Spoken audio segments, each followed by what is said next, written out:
yeah, the new one didn't have everything I needed it to have. So I'm going to start out by, gentlemen, I'm going to start out by reviewing where we were yesterday, and then we'll move forward a bit, and then we'll finish up tomorrow. So we talked about Israel and how small Israel is, and we talked about how it was, at most 390 miles long and somewhere between 30 and 80 miles wide. And then we talked about where it is in the world and how God set his people in the middle of the nations, in the middle of the major empires of antiquity, the Assyrians, the Babylonians, Asia Minor, the Egyptians, and then eventually Greece and Rome.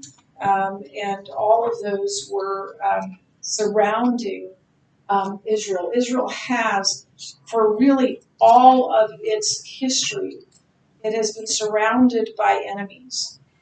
Years ago, golly, I don't even know how many years ago, maybe 30 years ago,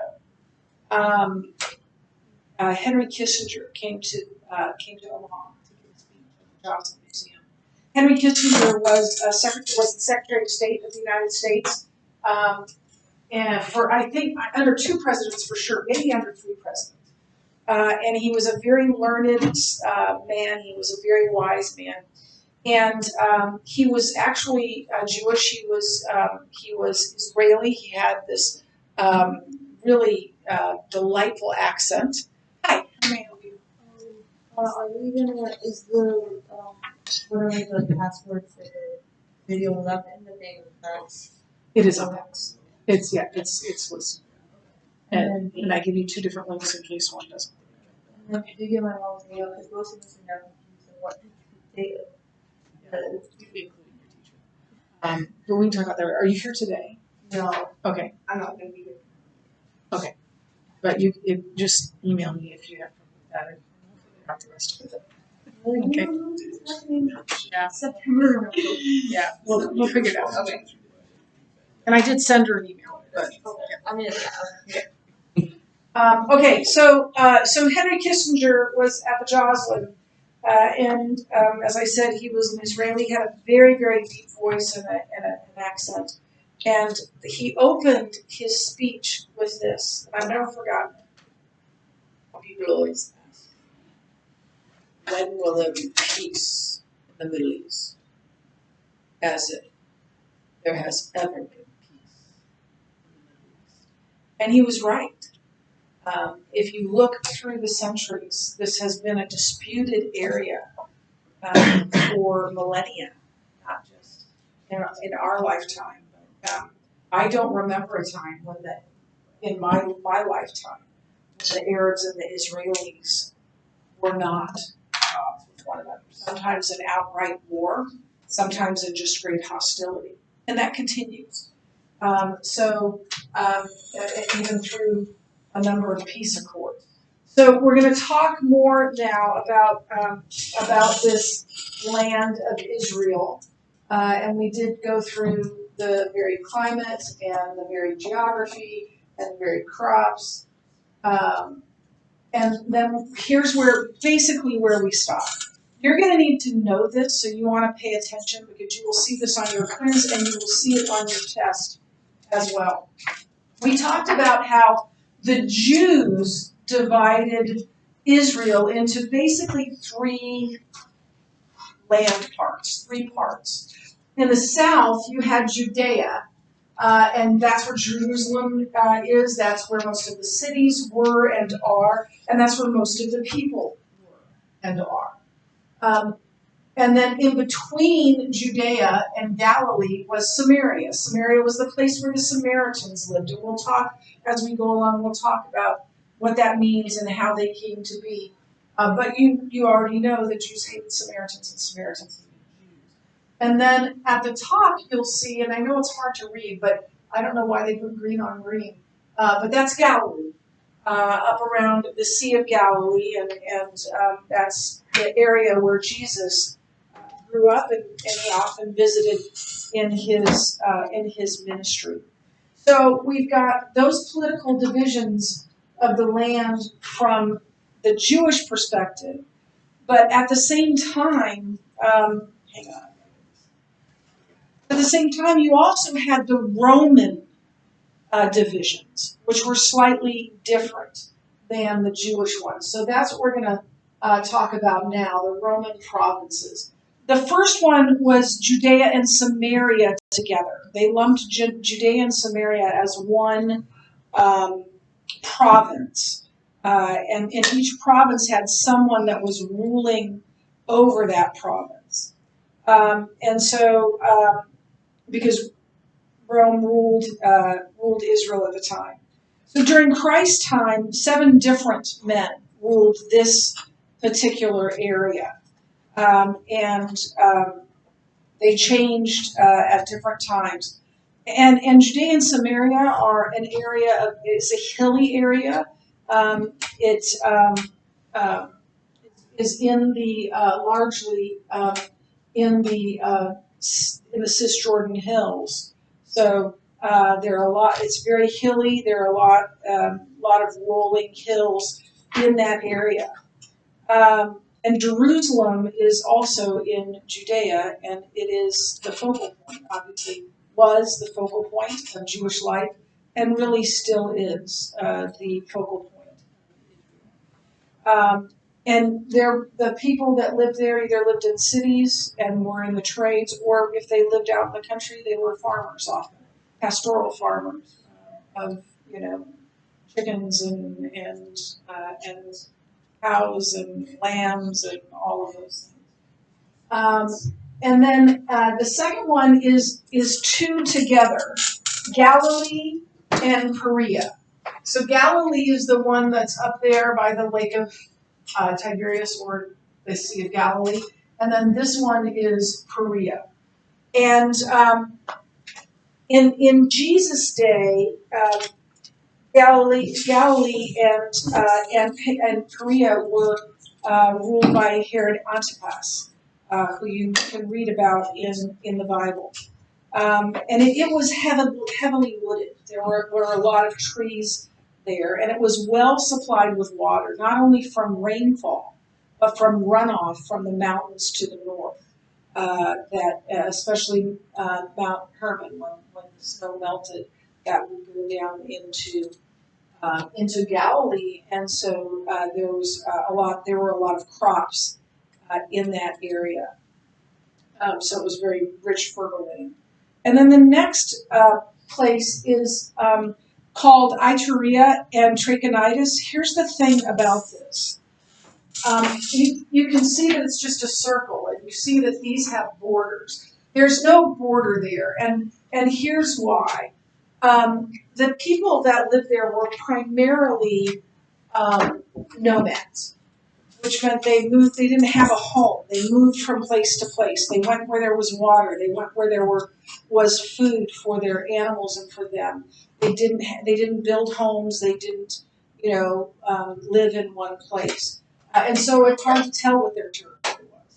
So they just kind of estimate within that circle that they wandered around within that circle. And that's called Northern Galilee or Trachonitis. Philip, who's also mentioned in not Philip the disciple, was ruled over that area. And then finally we have Decapolis. Decapolis was, think about the word. Anybody want to deca? Anybody know what deca means? Yeah. 10, okay. Polis, P-O-L-I-S. City, very good. 10 cities, excellent. And these were 10 partially independent cities. Rome had influence, but it didn't rule over the Decapolis. It didn't rule over the Decapolis in the same sense as it did, say, Galilee or Judea. They had their own money. There's archaeological findings that show that they had some autonomy from Rome, but Rome also had influence over over that area, over Decapolis, they weren't completely free of Rome. So let's look at the geographical divisions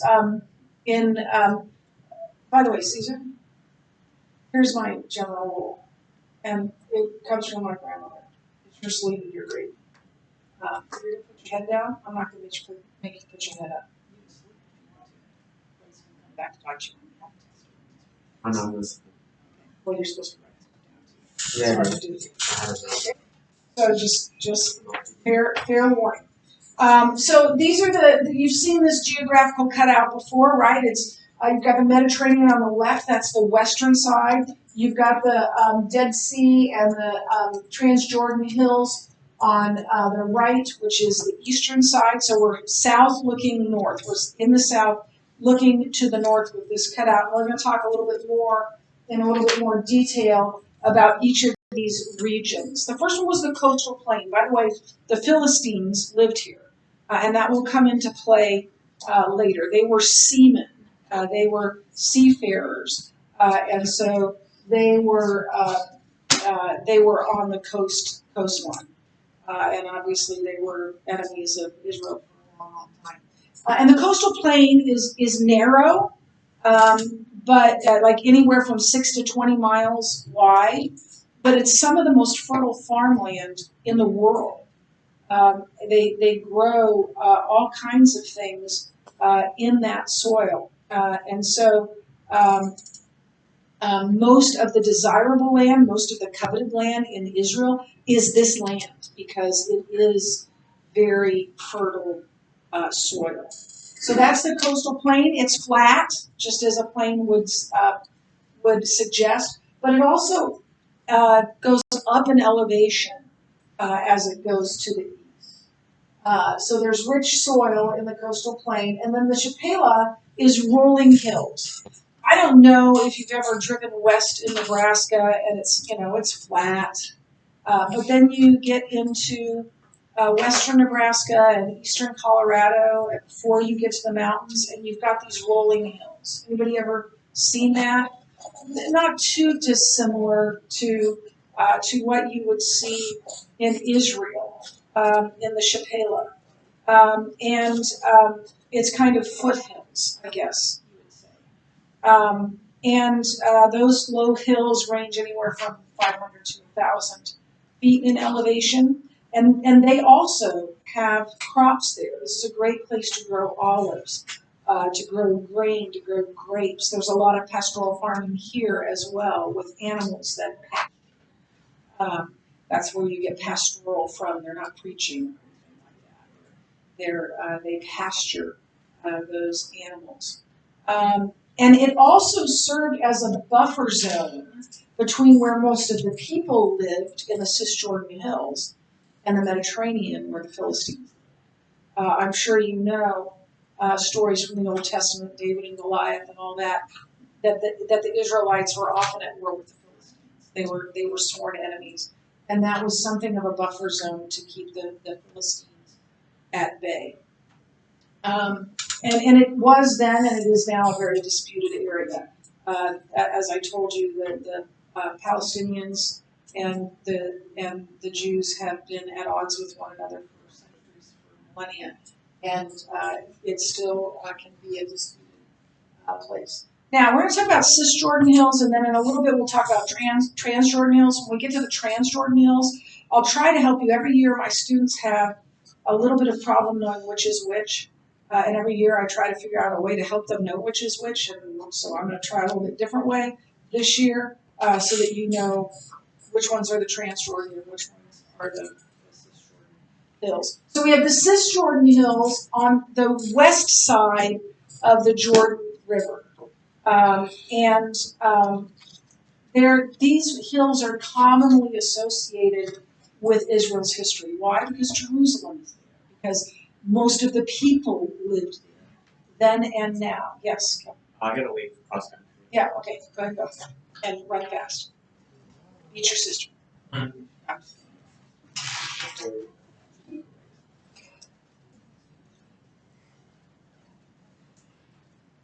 the rest of this will be online for you. The Cisjordan Hills is where the biggest cities were. Most of the cities were. It's where most of the people were. That caused it to be a little bit more historical, and also to get more ink in the Bible and elsewhere. The elevation increases as you go north. So remember, we're looking west to east. So if you were standing there looking north, you would see that the hills turn into mountains, and they grow taller as they go to the north. The ones in the far north, like Mount Hermon, can reach close to 10,000 feet in height. And then Israel's cities are primarily there. And then the Jordan Valley. The Jordan River begins in the Sea of Galilee, and it ends at the Dead Sea. Nothing flows out of the Dead Sea. That's a big reason why it's dead. That Jordan Valley is between those two lakes, the Sea of Galilee and the Dead Sea. And it's interesting, a very interesting part of our world. It's a small section of geography, but it's one of the deepest depressions on Earth. It is the largest or second largest continental rift on the planet, and the two. So it's a fault, right? And the two plates, the Asian and European plates, are moving away from one another at about a half a centimeter to a centimeter, which doesn't seem like much, but over time, over millennia, and daily earthquakes are discovered on this rift. Tomorrow, I'll show you how long it is and all of the geological features, some of the geological features that were created because of this continental rift. But for now, just know that goes largely along the Jordan River, and then it goes to the north and to the south of that as well. And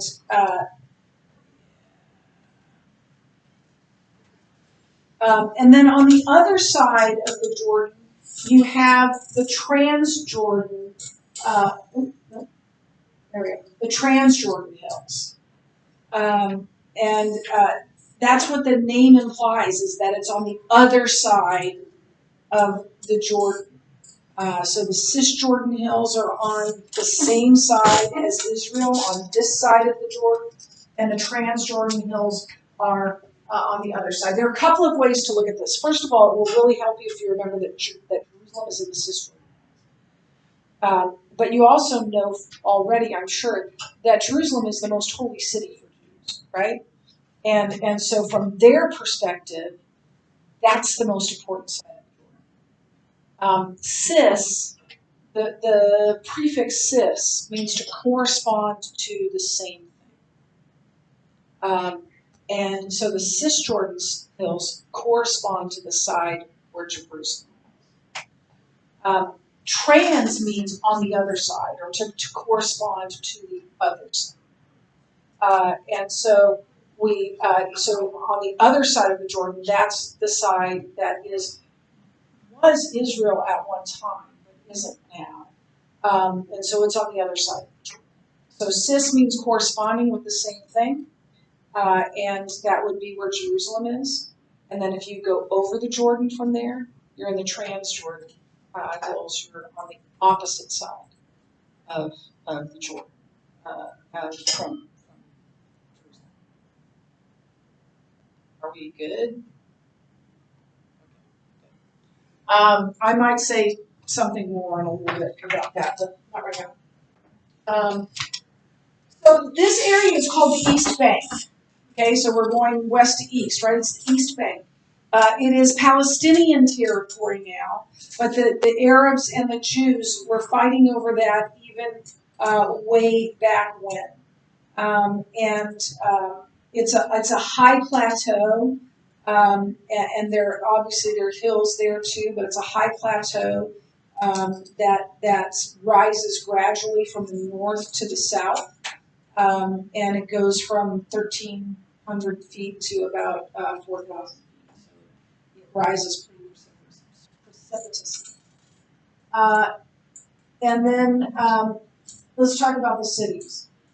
Jesus visited at least 21 cities. Jesus is recorded as visiting in the Gospels 21 cities. This says he visited 21 cities. I would say he visited at least 21 cities. 21 are recorded. But we don't know everything Jesus did. We can't know everything Jesus did on earth. And so it's possible, and I'd say it's probably probable, that he went to other cities than just the ones that are recorded. But he did go to at least 21 because 21 cities are mentioned in the Bible. And most of these cities, and you're going to need to remember this too, most of these cities were located in the Cisjordan Hills. Most of them were located in the Cisjordan Hills near Jerusalem and on that side in Judea. Most of them were in Judea, so in the southern part of where Israel was. Now, you can spend some time, and it would be helpful for you if you do, in the appendix of your book. There are a lot of maps to help you see this, especially if you're a visual learner, and to help you remember it for your test, which will be coming up on Tuesday. Do you have any questions? Okay, I'm going to save the rest of this for tomorrow because that's as far as we got with first hour.